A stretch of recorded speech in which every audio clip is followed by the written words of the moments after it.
En las montañas de Andalucía, un hombre viudo con 7 hijos fue rechazado por todas las mujeres del pueblo, hasta que una humilde campesina, madre de 9, pronunció las palabras que cambiarían su destino para siempre: yo seré tu esposa. Bienvenido a Corazón. Asegúrate de suscribirte al canal, porque aquí encontrarás historias que te harán latir el corazón, te dejarán sin aliento, y te mantendrán al borde del asiento. Así que suscríbete ahora y vamos al video. El año era 1853 cuando don Rodrigo Valverde regresó a su hacienda en las afueras de Granada con el corazón destrozado y 7 niños aferrados a sus ropas. Su esposa, doña Catalina de Mendoza, había muerto tras dar a luz a gemelas, dejándolo solo con una prole que parecía multiplicarse en las sombras de la vieja casa señorial. Los vecinos del pueblo cercano, San Martín de las Encinas, murmuraban que la desgracia perseguía a Rodrigo como un perro fiel.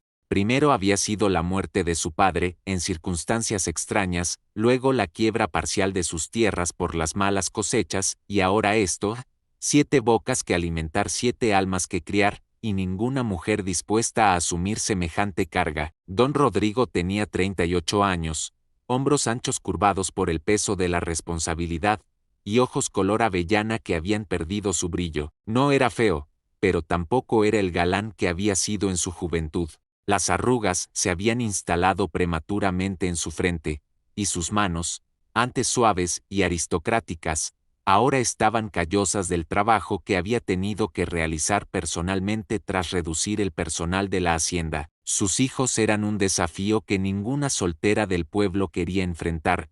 Teodoro, el mayor, tenía 12 años y una mirada desafiante. Seguían Carmen de 11, Ignacio de 9, las mellizas Dolores y Beatriz de 7, el pequeño Francisco de 5, y las gemelas recién nacidas, Soledad y Esperanza, que lloraban sin cesar todas las noches. Durante 6 meses, don Rodrigo intentó encontrar una esposa. Visitó a las familias respetables del pueblo con sombrero en mano, humillándose de maneras que sus antepasados jamás habrían tolerado. La señora Ramírez, viuda próspera de 40 años, rechazó su propuesta con elegancia pero firmeza: don Rodrigo, tengo mis propios hijos que criar, y no necesito agregar 7 más a mi carga. La señorita Fernández, solterona de 35 que siempre había soñado con casarse, palideció cuando vio a los niños durante la cena de cortejo que Rodrigo organizó con tanto esmero.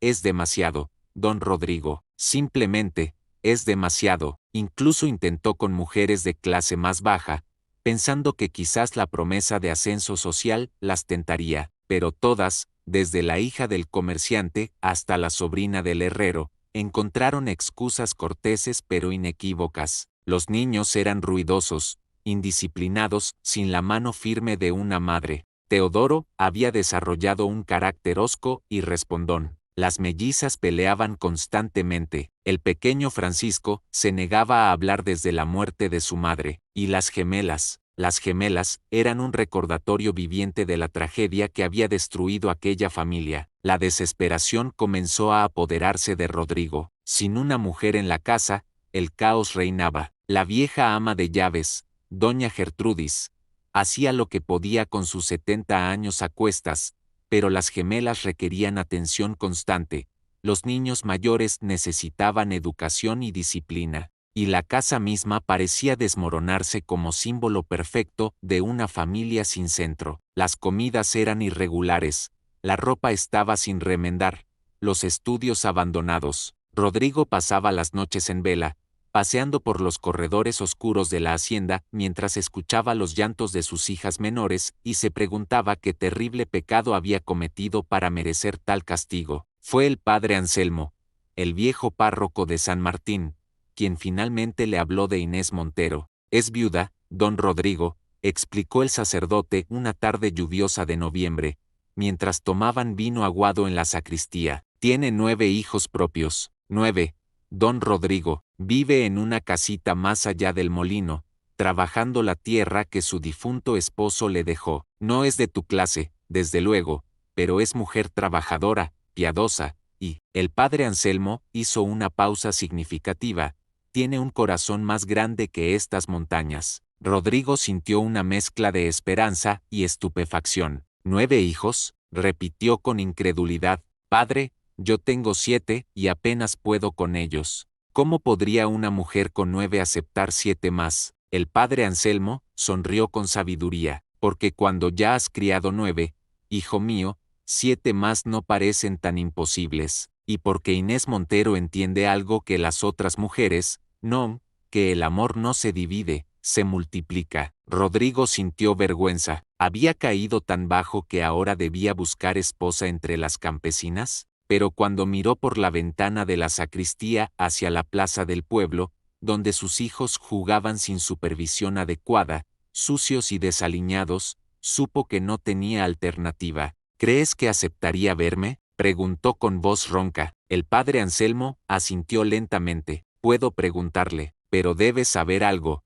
hijo mío. Inés perdió a su esposo hace 2 años en un accidente en la cantera. Desde entonces, ha criado sola a sus 9 hijos, 5 varones y 4 niñas. Es una mujer de temple extraordinario, pero también ha conocido el sufrimiento más profundo. Si aceptara tu proposición, no sería por tu título o tus tierras. 2 días después, Rodrigo caminaba por el sendero embarrado que conducía a la propiedad de Inés Montero. La casita era pequeña pero bien cuidada, con flores silvestres plantadas junto a la puerta y humo saliendo de la chimenea. Antes de que pudiera llamar, la puerta se abrió y una mujer apareció en el umbral. Inés Montero tenía 32 años, pero su rostro mostraba la madurez de quien ha vivido 3 vidas. No era hermosa según los cánones aristocráticos, pero había en sus ojos oscuros una profundidad que Rodrigo reconoció inmediatamente, la mirada de alguien que ha amado profundamente y ha sobrevivido a una pérdida devastadora. Su cabello castaño estaba recogido en un moño simple,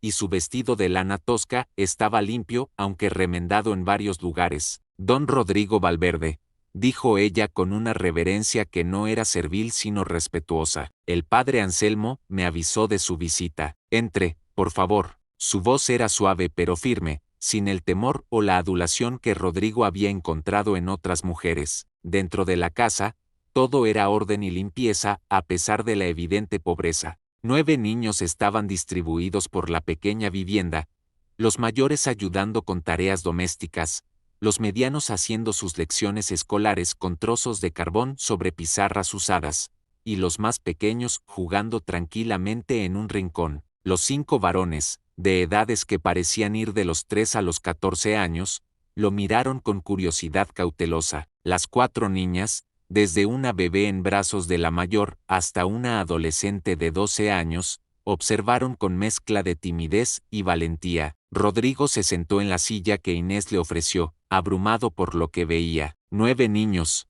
La casa era apenas más grande que los establos de su hacienda, y sin embargo funcionaba con una eficiencia que su propia mansión había perdido hacía meses. Los niños mayores cuidaban de los pequeños con naturalidad, sin resentimiento. Había una bebé de apenas 6 meses durmiendo en una cuna improvisada de madera, y Rodrigo sintió un nudo en la garganta al recordar a sus propias gemelas llorando sin consuelo. Supongo que el padre Anselmo le habrá explicado mi situación, comenzó Rodrigo, sintiendo el peso de la humillación pero también la urgencia desesperada que lo había traído hasta este lugar. Inés sirvió 2 tazas de una infusión de hierbas y asintió serenamente. Me dijo que enviudó hace 6 meses y que tiene 7 hijos. También me dijo que ninguna mujer del pueblo ha aceptado su propuesta de matrimonio. No había crueldad en su voz, solo el pragmatismo de alguien acostumbrado a enfrentar verdades difíciles sin adornos.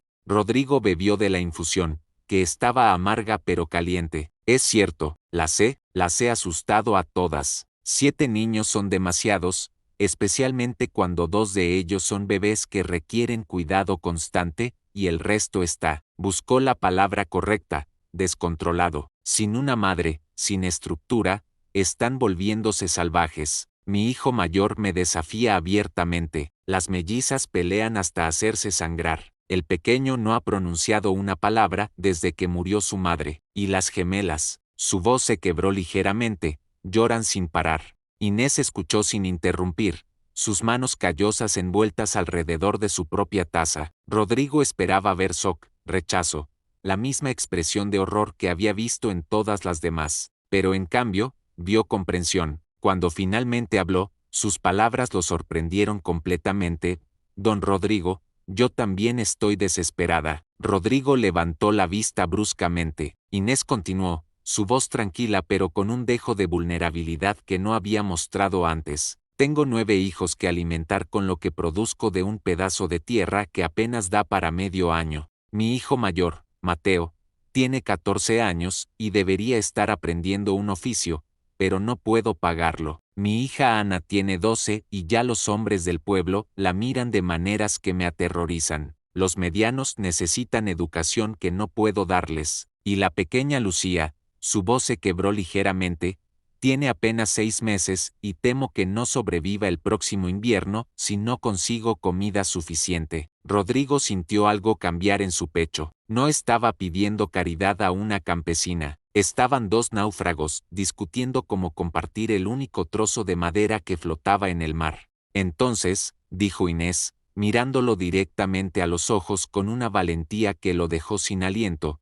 déjeme hacerle una propuesta, don Rodrigo. Yo aceptaré casarme con usted, cuidaré de sus 7 hijos como si fueran míos, traeré orden a su casa, educaré a sus niños, seré la esposa que necesita. Hizo una pausa, y luego agregó con firmeza, pero a cambio, usted aceptará a mis 9 hijos, no como sirvientes, no como caridad, sino como hijos legítimos. Valverde. 16 niños en total, don Rodrigo, una familia que hará que el pueblo entero hable. Rodrigo se quedó sin palabras. Durante meses había rogado, había suplicado, se había humillado buscando una mujer que aceptara sus 7 hijos, y ahora esta campesina viuda, madre de 9, no solo aceptaba sino que le pedía matrimonio a él. La audacia, la valentía pura de su propuesta lo dejó aturdido. ¿Entiendes lo que estás pidiendo?, dijo finalmente. 16 niños, la gente pensará que estamos locos. Mis primos de Madrid intentarán anular el testamento. Las familias aristocráticas nos darán la espalda. Tus propios hijos serán vistos como intrusos que se aprovecharon de mi desesperación.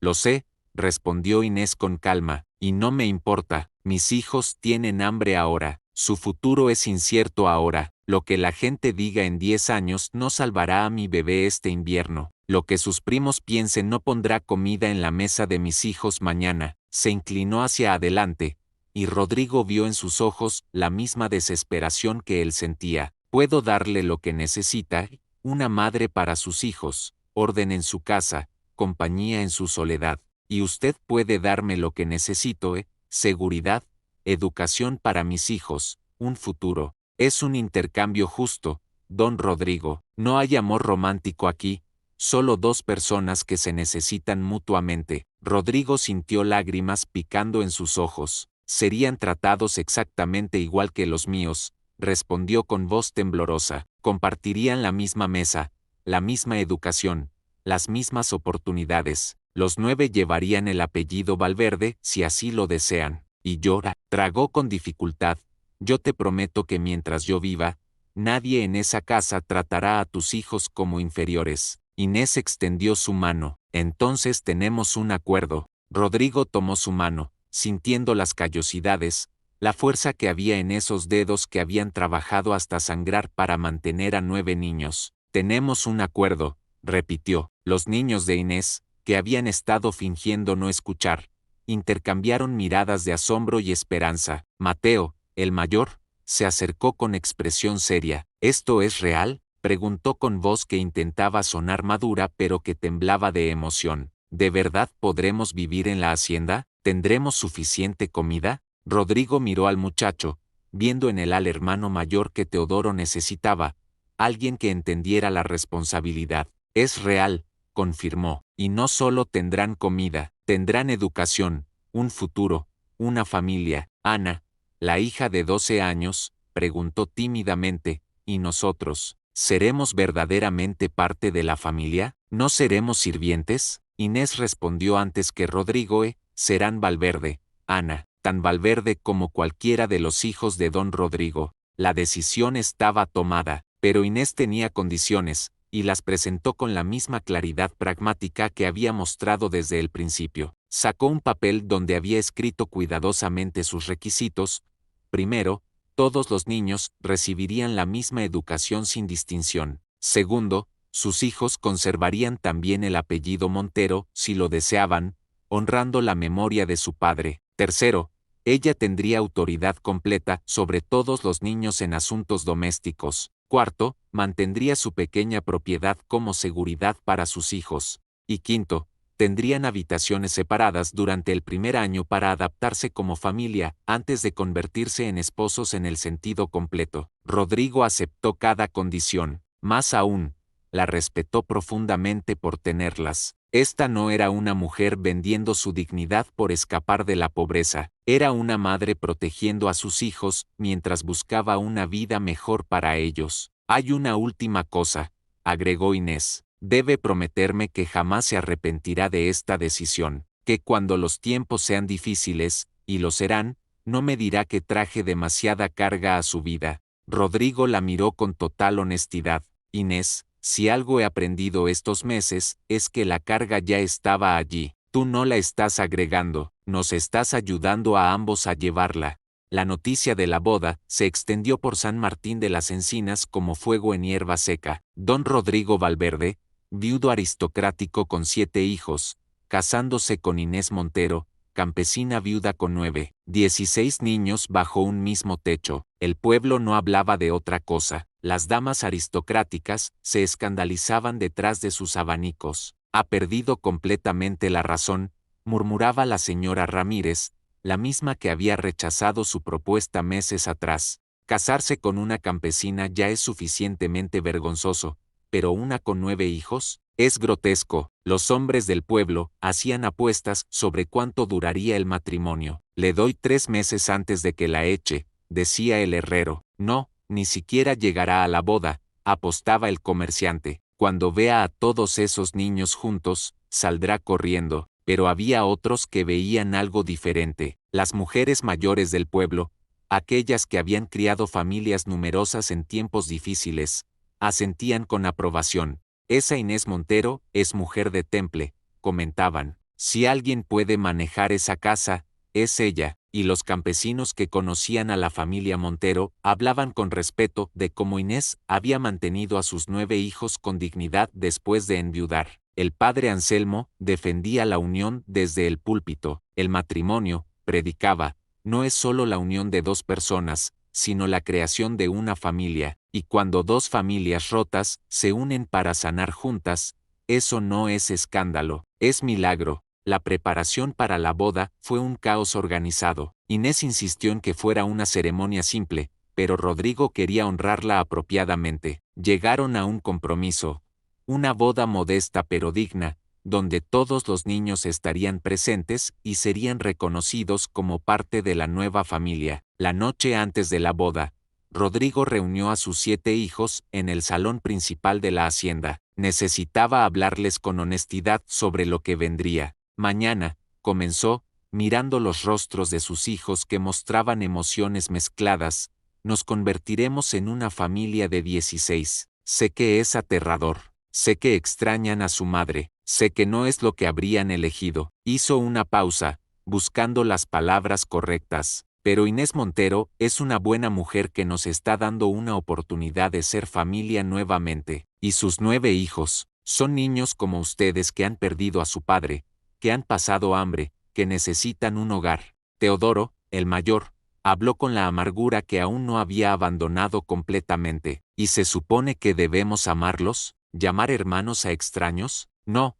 respondió Rodrigo con honestidad. El amor no se ordena, pero les pido respeto, les pido paciencia, les pido que den una oportunidad. Miró a cada uno de sus hijos, y les prometo que no los estoy reemplazando. Nunca podría reemplazarlos. Solo estoy tratando de darles lo que necesitan, una madre, hermanos, una familia completa. Carmen, la hija de 11 años, preguntó con voz pequeña, ¿y si no funciona, papá? ¿Y si peleamos todo el tiempo? Entonces aprenderemos a resolver conflictos, respondió Rodrigo. Las familias pelean, Carmen. pero las buenas familias aprenden a perdonar y a seguir adelante. Al mismo tiempo, en la pequeña casa más allá del molino, Inés tenía una conversación similar con sus 9 hijos. Estaban apretados en la diminuta sala, los mayores sentados en sillas, los medianos en el suelo, los pequeños en regazos. Quiero que entiendan algo,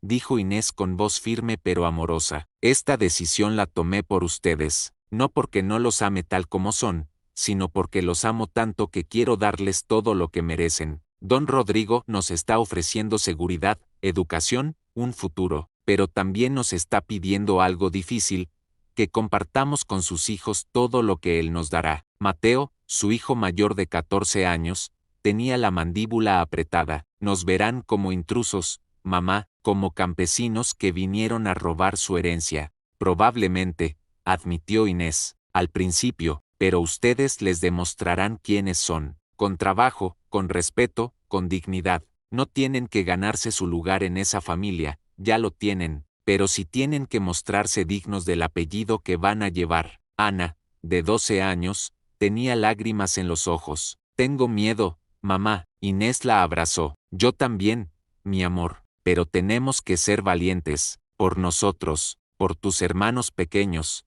por el futuro. La boda se celebró un martes de diciembre, bajo un cielo gris que amenazaba lluvia pero que nunca llegó a descargar. La iglesia de San Martín estaba llena, no solo con invitados, sino con curiosos que querían presenciar el evento escandaloso del año. Los 16 niños entraron primero, 7 Valverde de un lado, 9 Montero del otro. El contraste era notable. Los hijos de Rodrigo llevaban ropa fina, aunque ligeramente descuidada, con miradas que iban desde el resentimiento hasta la curiosidad cautelosa. Los hijos de Inés llevaban sus mejores ropas, que eran modestas pero impecablemente limpias, con expresiones que mezclaban esperanza y nerviosismo. Teodoro caminaba adelante con expresión pétrea. Mateo, del lado opuesto, mantenía la cabeza alta con orgullo defensivo. Las niñas mayores de ambos lados se miraban de reojo, evaluándose mutuamente. Los más pequeños simplemente parecían confundidos por toda la ceremonia. Cuando Rodrigo e Inés se encontraron en el altar,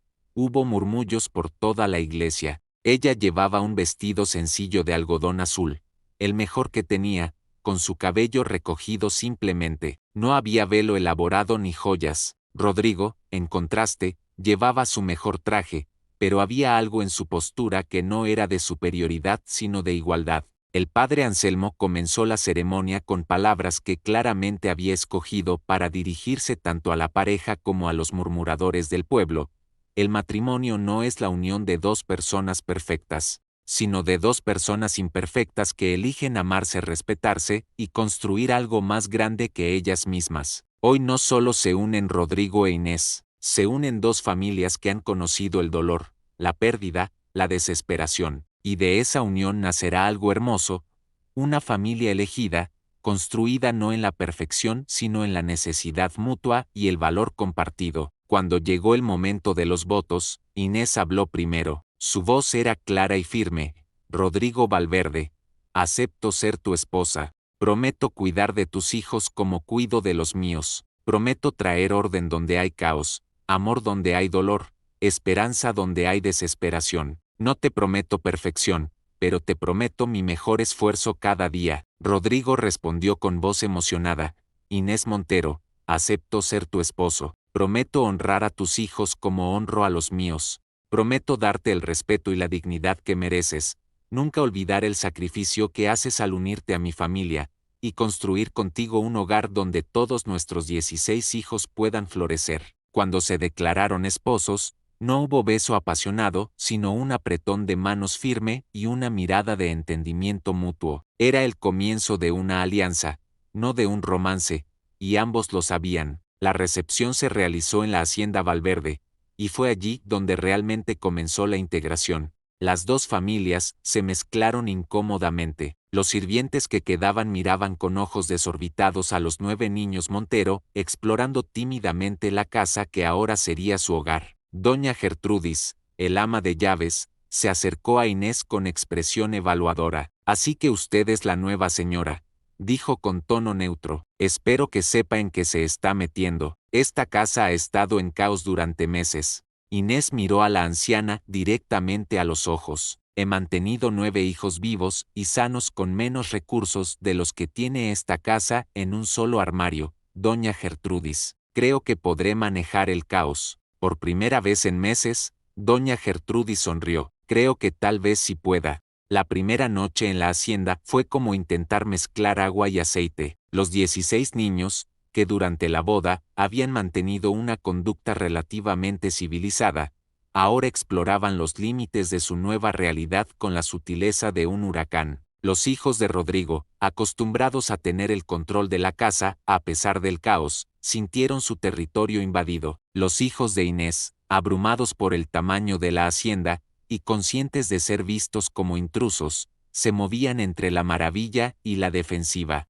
El primer conflicto serio estalló durante la cena, que Inés había organizado meticulosamente. Todos los niños debían comer juntos en el gran comedor, un símbolo de unidad que ella consideraba esencial. Las largas mesas habían sido dispuestas para acomodar a los 16, con Rodrigo en una cabecera e Inés en la otra. Teodoro, el hijo mayor de Rodrigo, se negó rotundamente a sentarse junto a Mateo, el hijo mayor de Inés. No voy a comer al lado de un campesino, declaró con voz alta, asegurándose de que todos lo oyeran. El comedor cayó en un silencio absoluto. Mateo se puso rígido, sus puños apretándose bajo la mesa. Ana, su hermana, puso una mano en su brazo para calmarlo. Los niños más pequeños observaban con ojos grandes, esperando ver qué pasaría. Rodrigo estaba a punto de levantarse, la ira tiñendo su rostro, pero Inés levantó una mano para detenerlo. Se puso de pie lentamente,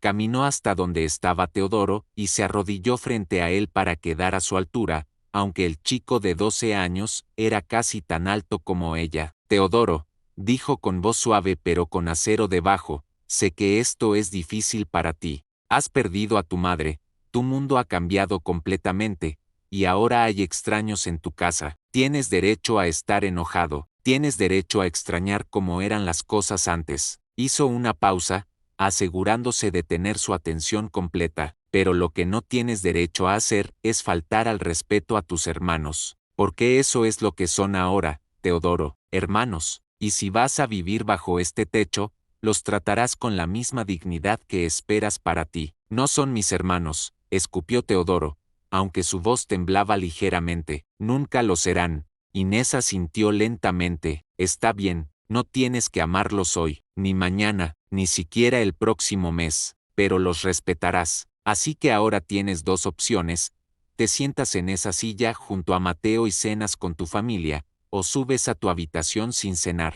Tú decides. El silencio que siguió pareció durar una eternidad. Todos los niños contenían la respiración. Finalmente, Mateo habló, su voz calmada pero firme: puede sentarse donde quiera. No necesito que nadie se siente junto a mí por obligación. Esas palabras, dichas con dignidad en lugar de con rabia, parecieron desarmar a Teodoro. Después de un momento tenso, se sentó bruscamente en la silla junto a Mateo. No habló, no miró a nadie, pero se quedó. Inés regresó a su lugar y continuó la cena como si nada hubiera pasado, pero Rodrigo la observó con una mezcla de asombro y profundo respeto. En minutos, ella había logrado lo que él no había podido en meses: establecer límites claros con amor pero también con autoridad inquebrantable. La cena transcurrió en un silencio incómodo, roto solo por el tintineo ocasional de cubiertos contra platos. Los niños comían mirando sus platos,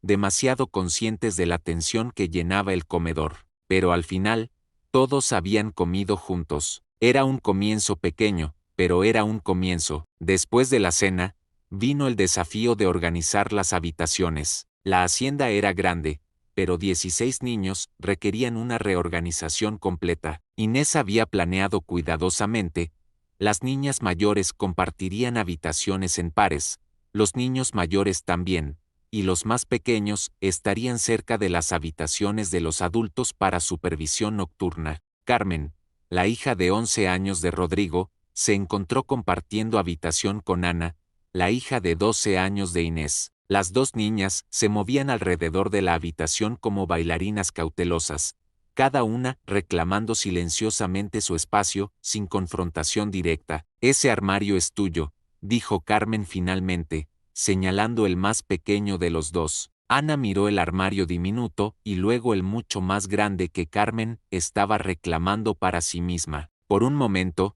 Inés, que observaba desde la puerta, pensó que habría conflicto, pero Ana simplemente asintió. «Está bien, no tengo mucha ropa de todas formas». Carmen se sonrojó, claramente avergonzada por su propia mezquindad. Puedes usar el grande si quieres. Yo tampoco tengo tanta ropa». Ana la miró sorprendida. ¿En serio? ¿En serio?, murmuró Carmen, sin mirarla directamente. Era otro pequeño comienzo. Inés sonrió desde la puerta y se retiró silenciosamente. Las noches eran el verdadero desafío. Las gemelas Soledad y Esperanza, hijas de Rodrigo, lloraban desde el anochecer. La bebé Lucía, hija de Inés, también despertaba varias veces necesitando alimentación. Entre ambas, la hacienda resonaba con llantos infantiles que mantenían a todos despiertos. Inés se movía entre las dos nurseries como un fantasma agotado, meciendo primero a las gemelas,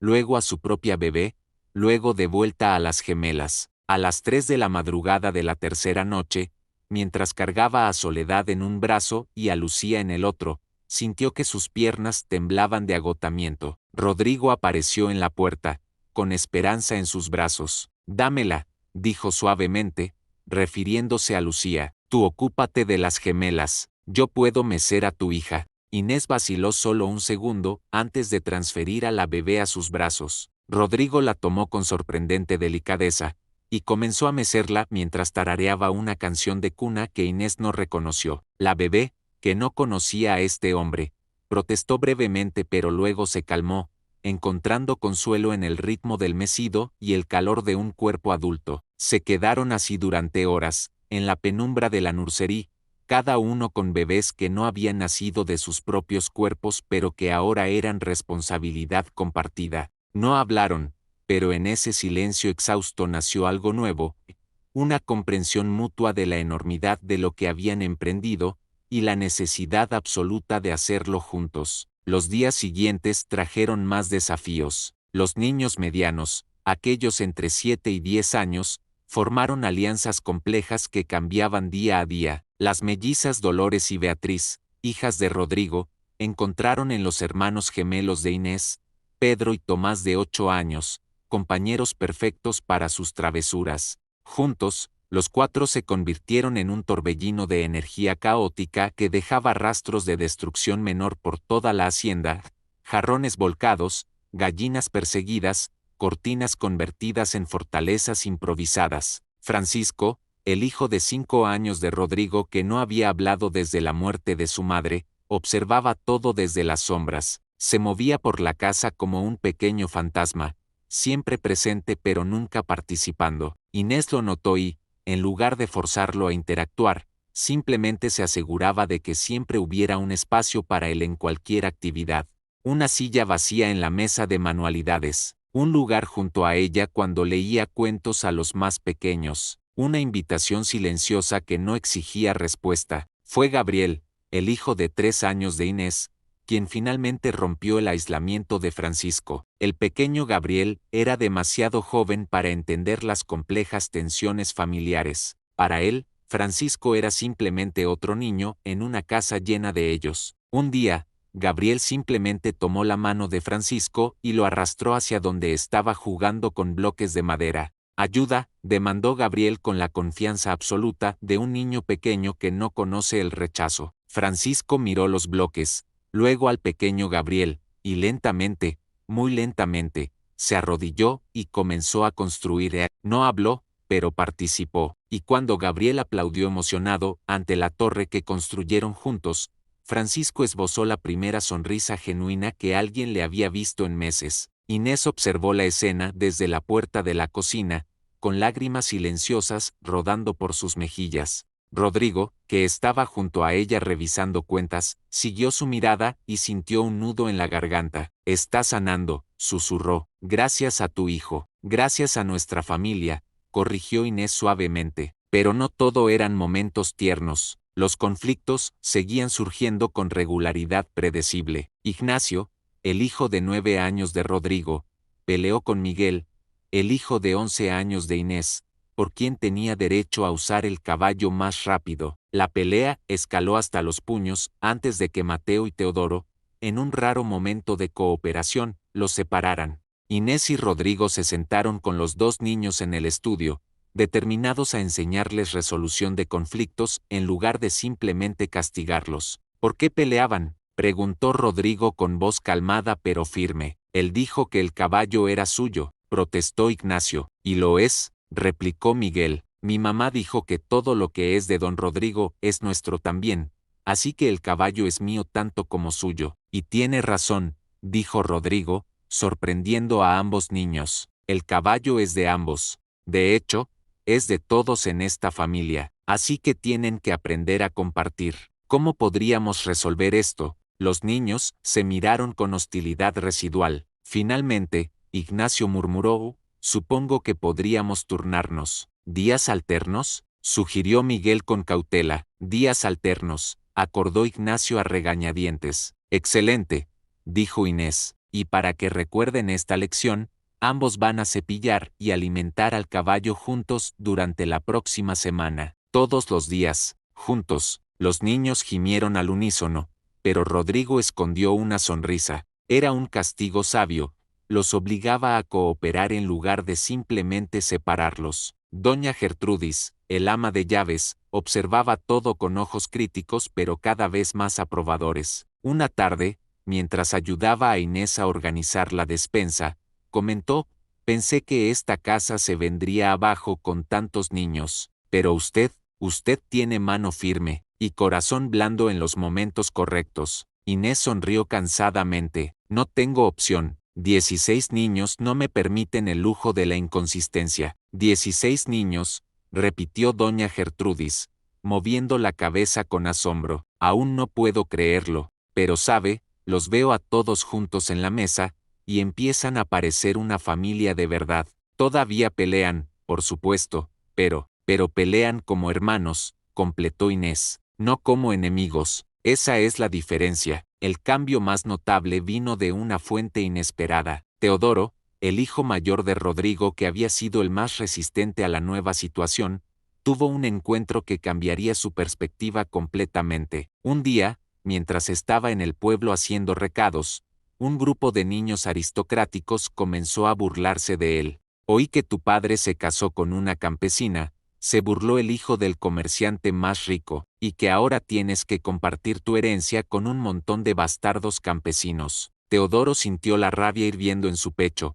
pero antes de que pudiera responder, Mateo apareció detrás de él. El hijo mayor de Inés había estado en otra tienda y había escuchado los insultos. Ten cuidado con lo que dices, advirtió Mateo con voz peligrosamente calmada. ¿O qué?, se burló el otro niño. ¿El campesino va a defenderlo? ¡Qué patético! Lo que sucedió después sorprendió a todos, incluido Mateo. Teodoro dio un paso adelante, colocándose junto a Mateo en lugar de alejarse de él. Si insultas a mi hermano, dijo Teodoro con voz fría, me insultas a mí, y no permitiré que nadie insulte a mi familia. Fue la primera vez que llamó a Mateo su hermano. Mateo lo miró de reojo, sorprendido, y luego asintió lentamente. Los dos muchachos se quedaron hombro con hombro, presentando un frente unido que hizo que los burladores retrocedieran, murmurando excusas antes de alejarse. Caminaron de regreso a la hacienda en silencio. Finalmente,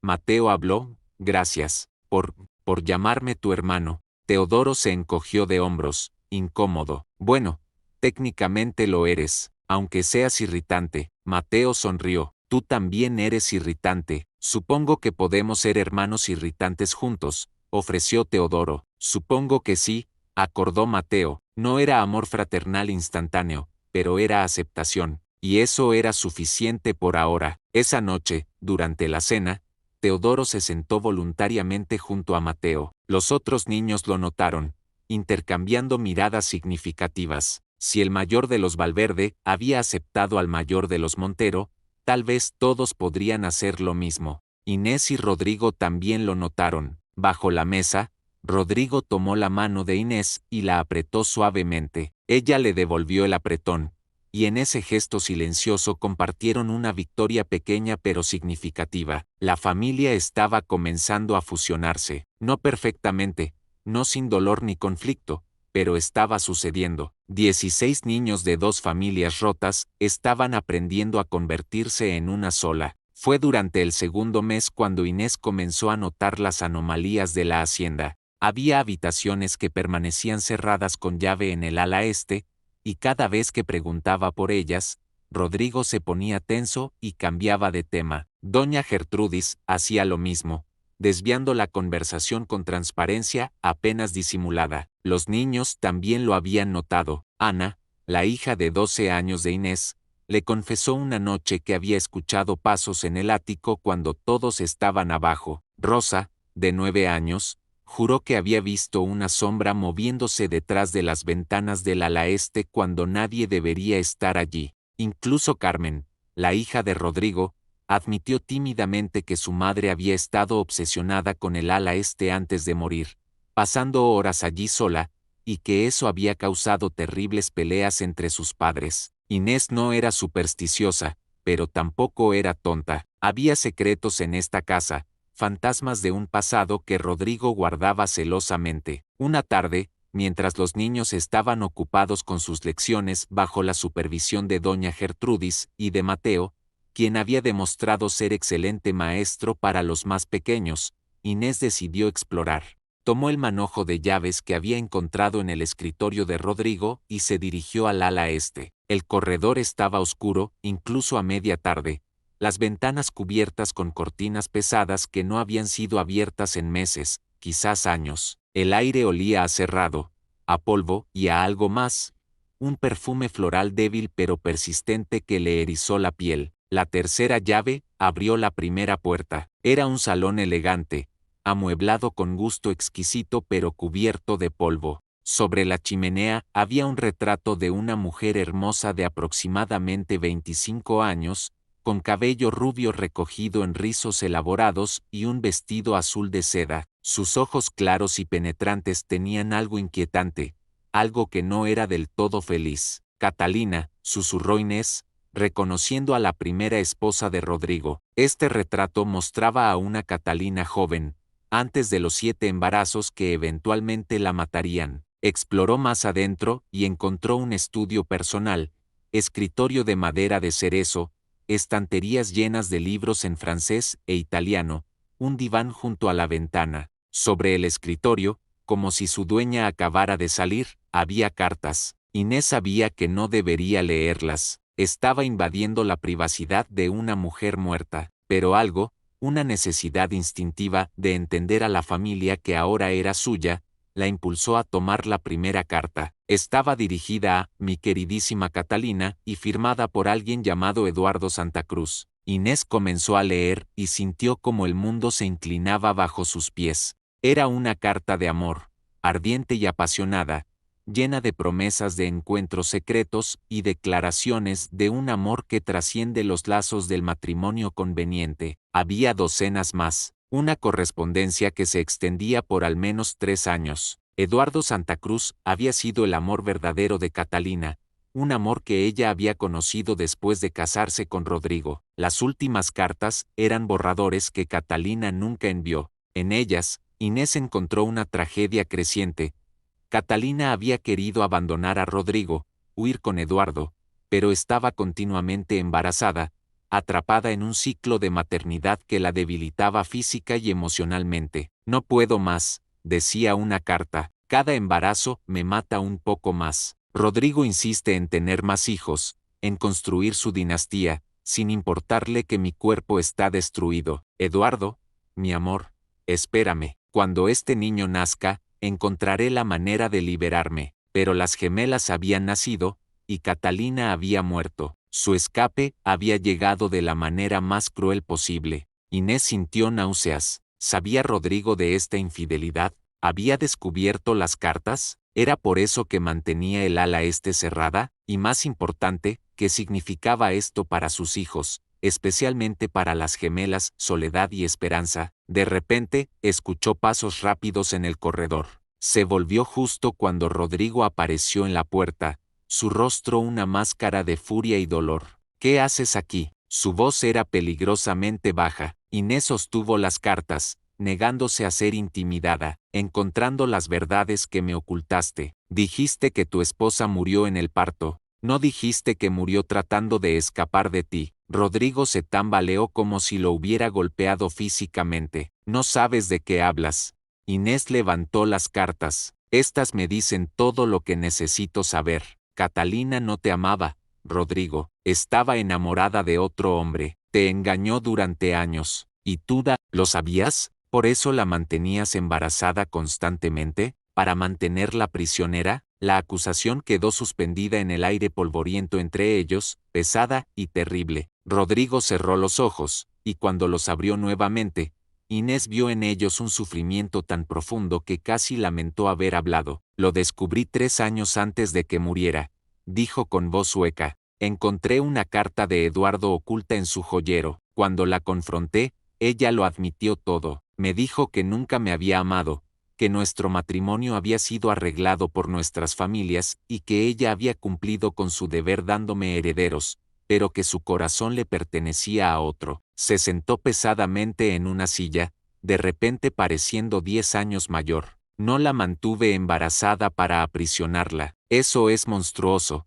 Inés. Los embarazos simplemente sucedían. Yo quería salvar nuestro matrimonio, hacerla feliz de alguna manera, pero cada intento solo la empujaba más lejos. Ella rechazaba mi contacto, pero cuando quedaba embarazada accidentalmente, me culpaba a mí, como si yo la hubiera forzado. ¿Y las gemelas? Preguntó Inés suavemente, aunque temía la respuesta. ¿Son tuyas? Rodrigo levantó la vista bruscamente, con furia renovada en sus ojos. Por supuesto que son mías. ¿Qué tipo de pregunta es esa? Catalina dejó de ver a Eduardo 2 años antes de su muerte. Yo me aseguré de eso, no mediante control o crueldad, sino porque Eduardo fue trasladado a Madrid por su familia cuando se enteraron del escándalo. Alguien les avisó, nunca supe quién, y lo alejaron antes de que el deshonor se hiciera público. Pero ella nunca te perdonó por eso, dijo Inés, entendiendo ahora tantas cosas. Rodrigo asintió amargamente. Los últimos 2 años de nuestro matrimonio fueron un infierno silencioso. Dormíamos en habitaciones separadas.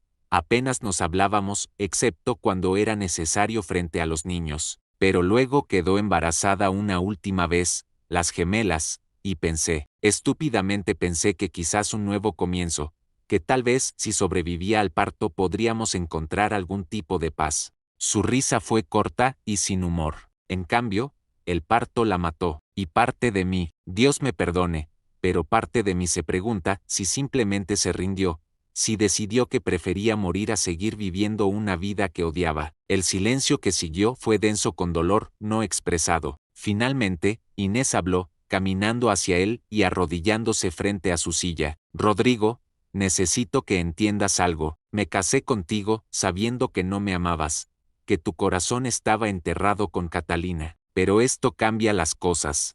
Tu corazón no está enterrado con amor, está enterrado con culpa, arrepentimiento, preguntas sin respuesta. Tomó sus manos entre las suyas. Pero también necesito que tú entiendas algo, no soy Catalina. No vine aquí buscando amor romántico o pasión. Vine buscando construir una familia para nuestros 16 hijos. Y no voy a juzgarte por los errores de tu primer matrimonio. Rodrigo la miró con ojos llenos de lágrimas. ¿Cómo puedes no juzgarme? Fallé completamente con Catalina. Fui un esposo terrible, tan ciego a sus necesidades que la empujé a los brazos de otro hombre. Los matrimonios no fallan por culpa de una sola persona, respondió Inés con firmeza. Catalina también tomó decisiones. Eligió la infidelidad en lugar de la honestidad. Eligió el resentimiento en lugar de la comunicación. Tú no eres el único responsable de esa tragedia. Sus palabras parecieron romper algo dentro de Rodrigo. Lloró entonces, silenciosamente pero profundamente, años de culpa y dolor finalmente encontrando liberación. Cuando se calmó, Inés continuó, pero ahora que conozco la verdad, tengo algunas reglas nuevas. Primero, El ala este debe abrirse. No podemos sanar si mantenemos los fantasmas encerrados en habitaciones oscuras. Segundo, necesitas hablar con Teodoro sobre su madre. Él la ha idealizado, y eso está causando parte de su ira. Necesitas saber que ella era humana, imperfecta. Y tercero, su voz se volvió más seria, necesitas perdonarte a ti mismo, Rodrigo. Por el bien de nuestros 16 hijos, necesitas dejar ir la culpa. Los cambios comenzaron inmediatamente. Esa tarde, Rodrigo ordenó que se abrieran todas las ventanas del ala este, que se limpiaran las habitaciones, que entrara aire y luz. El retrato de Catalina fue trasladado al salón principal, no como un santuario, sino como un recuerdo natural de alguien que había sido parte de la familia. La conversación con Teodoro fue más difícil. Padre e hijo se sentaron en el estudio, y con honestidad brutal pero apropiada, Rodrigo le explicó que su madre no había sido feliz en su matrimonio, que había cometido errores, que habían tenido problemas serios. Pero te amaba a ti y a tus hermanos, Rodrigo aseguró firmemente. Nunca dudes de eso, sus problemas eran conmigo, no con ustedes. Teodoro escuchó en silencio, procesando información que contradecía la imagen perfecta que había construido. Las lágrimas corrieron por sus mejillas cuando finalmente habló. Entonces por eso ella siempre parecía tan triste, por eso nunca sonreía de verdad. Rodrigo asintió dolorosamente. Sí, hijo, y lo siento. Siento que hayas crecido en una casa llena de tristeza. Algo cambió en Teodoro después de esa conversación. No se transformó milagrosamente, pero la furia constante que había llevado comenzó a disminuir. Y esa misma noche, durante la cena, se sentó voluntariamente junto a Mateo sin que nadie se lo pidiera. Character Count Block 5, 9500 characters. Word Count Block 5, 1543 words. Los meses que siguieron trajeron una transformación notable. La hacienda Valverde, que había sido un lugar de tristeza y caos, comenzó a sentirse como un verdadero hogar. Inés estableció rutinas que los 16 niños llegaron a anticipar: desayunos juntos cada mañana, lecciones por la tarde donde los mayores ayudaban a los pequeños, cenas donde cada niño compartía algo de su día e historias antes de dormir que Inés contaba con habilidad que mantenía incluso a los adolescentes cautivados. Los niños, que inicialmente se habían dividido en dos bandos hostiles, comenzaron a mezclarse de maneras inesperadas. Carmen y Ana se volvieron inseparables, compartiendo secretos y sueños como verdaderas hermanas. Teodoro y Mateo desarrollaron una relación compleja de rivalidad amistosa que los empujaba a ambos a ser mejores. Las mellizas Dolores y Beatriz encontraron en Rosa, la hija de 9 años de Inés, una mediadora natural que les enseñó que podían ser hermanas sin ser enemigas. Los gemelos Pedro y Tomás, hijos de Inés, formaron un cuarteto inseparable con Ignacio y Francisco, creando travesuras elaboradas que mantenían a toda la casa alerta. Pero el cambio más notable fue en Francisco, el niño que había dejado de hablar. Bajo el cuidado constante de Inés y la influencia de sus nuevos hermanos, comenzó a emitir palabras ocasionales, primero susurros, luego palabras completas, hasta que un día, jugando con Gabriel, el hijo de 3 años de Inés, soltó una frase completa: mira lo que construí. Inés, que estaba cerca, dejó caer el plato que estaba lavando y corrió a abrazarlo. Francisco se puso rígido por un momento, no acostumbrado a tanta efusividad, pero luego se relajó en sus brazos. Mamá Inés, susurró, y esas 2 palabras hicieron que Inés llorara abiertamente. Rodrigo e Inés también desarrollaron su propia relación. No era el romance apasionado de las novelas, pero era algo más sólido: respeto profundo, compañerismo genuino, y una ternura creciente. Compartían las decisiones sobre los niños, las preocupaciones sobre el futuro, las pequeñas alegrías de ver a sus hijos florecer. Una noche, 8 meses después del matrimonio, mientras descansaban en el salón después de acostar a todos los niños, Rodrigo le preguntó tímidamente si consideraría mudarse a su habitación. Inés lo pensó cuidadosamente. ¿Por qué?, preguntó sin coquetería, genuinamente queriendo entender. Rodrigo fue honesto: porque me he dado cuenta de que disfruto tu compañía. porque cuando me despierto en la noche ya no pienso en Catalina y en mis fracasos. Pienso en ti y en cómo lograste lo imposible, y porque creo que podría llegar a amarte, Inés, no de la manera desesperada que amé a Catalina, sino de una manera más madura, más real. Inés sintió calidez en su pecho. Yo también podría llegar a amarte, pero dame un poco más de tiempo, todo el tiempo que necesites, respondió Rodrigo sin decepción, solo con paciencia. Fue ese respeto por sus límites lo que más acercó a Inés a él emocionalmente. 6 semanas después, fue ella quien sugirió compartir habitación. Su intimidad, cuando llegó, fue tierna y respetuosa, una unión de dos personas que habían aprendido a cuidarse antes de convertirse en amantes. El pueblo gradualmente aceptó a la familia. Era imposible ignorar la transformación visible en los niños. Los 16 eran ahora educados, unidos, claramente cuidándose unos a otros. El padre Anselmo usaba a los Valverde como ejemplo en sus sermones sobre cómo el amor trasciende las circunstancias. Pero no todo era armonía perfecta. La verdadera prueba llegó cuando los primos aristocráticos de Rodrigo en Madrid se enteraron de que planeaba dividir su herencia entre los 16 niños por igual. Llegaron sin avisar, 3 hombres de porte elegante y miradas calculadoras. El mayor, don Alfonso, habló con condescendencia apenas disimulada.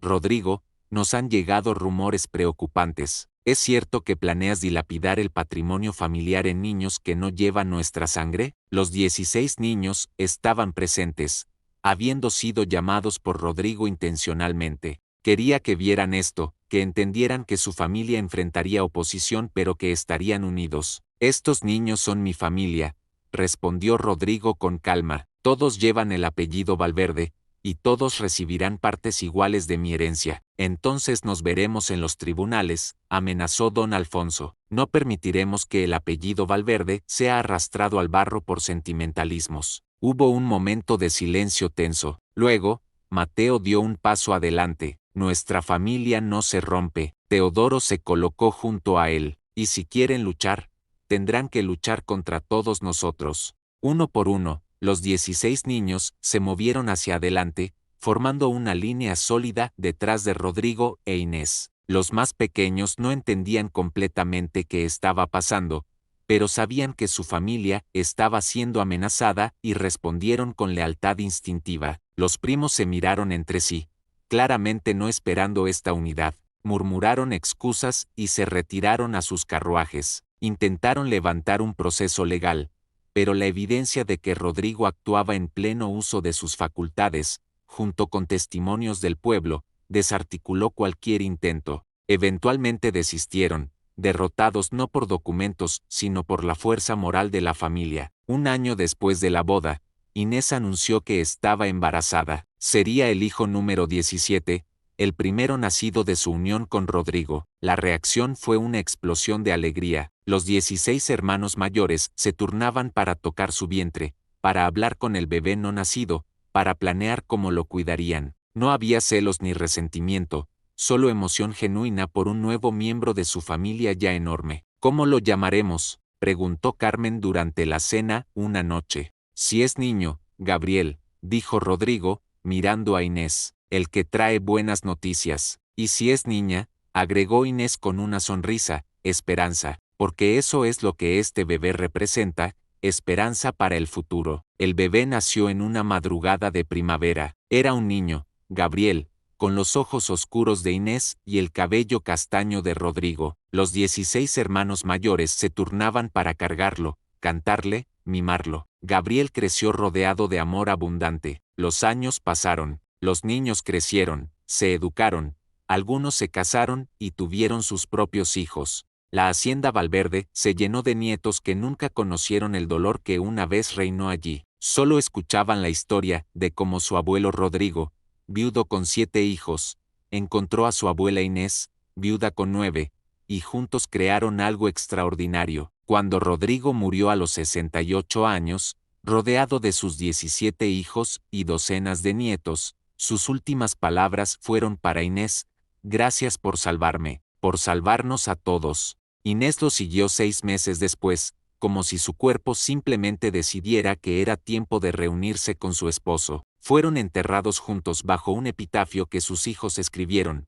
Aquí yacen Rodrigo e Inés Valverde, quienes demostraron que la verdadera familia no se define por la sangre sino por el amor, el valor de elegir, y la voluntad de construir juntos algo más grande que uno mismo. Y así terminó la historia de los Valverdes, no una historia de perfección, sino una historia de imperfección transformada en belleza, no una historia de sangre, sino una historia de corazón. Los 17 hijos mantuvieron unida la familia por generaciones. Nunca olvidaron la lección que sus padres les enseñaron, que el amor más verdadero no es el que nace de la obligación o la casualidad, sino el que se elige conscientemente día tras día, incluso cuando es difícil, especialmente cuando es difícil. Y en las montañas de Andalucía, la hacienda Valverde sigue en pie, hogar ahora de la quinta generación de una familia que comenzó con 2 viudos desesperados y una propuesta audaz que cambió 17 vidas para siempre.